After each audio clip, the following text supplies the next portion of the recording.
અમરેલી જિલ્લાના વડિયા ગામના ખેડૂત મનસુખભાઈ સોજિત્રાએ 2 દિવસ પહેલાં એક વિડીયો બનાવ્યો અને વિડીયોમાં એમણે એવું કહ્યું કે ભાજપના અમુક નેતાઓના ત્રાસના કારણે, ગુંડાગીર્દીના કારણે તેઓ હવે આત્મહત્યા કરે છે.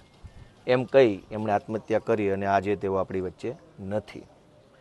ત્યારબાદ પરિવારજનો, મનસુખભાઈના પરિવારજનો, સમાજના આગેવાનો અને બધાએ એફઆઈઆર લખાવવા વડિયા પોલીસ સ્ટેશન ગયા. વડિયા પોલીસે પણ સ્પષ્ટ રીતે ના પાડી કે ભાજપના નેતાનું નામ એફઆઈઆરમાં નહીં લખીએ, કહેતા હોય તો કોઈ નાના મોટા આગેવાનોના નામ લખીએ, પણ જે આ આત્મહત્યા પાછળ જવાબદાર છે એમનું નામ નહીં લખીએ.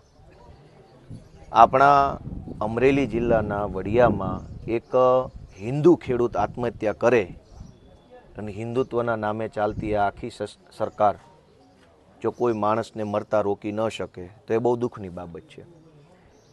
મૃતક મનસુખભાઈના કુટુંબી ભાઈ, બીજા એમનું નામ શું હતું, જીવ, એમણે પણ આ જમીનના રસ્તાના પ્રશ્ન બાબતે આજે હું જ્યારે અહીંયા આવ્યો તો બહુ દુઃખી સ્વરે એમણે મને કીધું કે મારે પણ રસ્તાનો પ્રશ્ન છે અને મારે પણ હવે આત્મહત્યા કરવી પડે એવો મારે અત્યારે મને લાગે છે.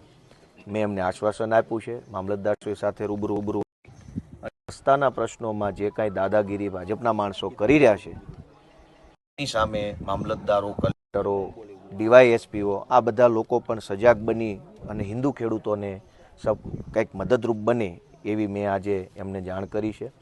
અને ટૂંક સમયમાં રસ્તાના પ્રશ્ન બાબતે મૃતક મનસુખભાઈ અને એમના કુટુંબી જે બીજા જીવરાજભાઈ છે, બંનેના રસ્તા બાબતે વડિયા મામલતદાર નિરાકરણ લાવે એવી આજે એક રજૂઆત કરી છે.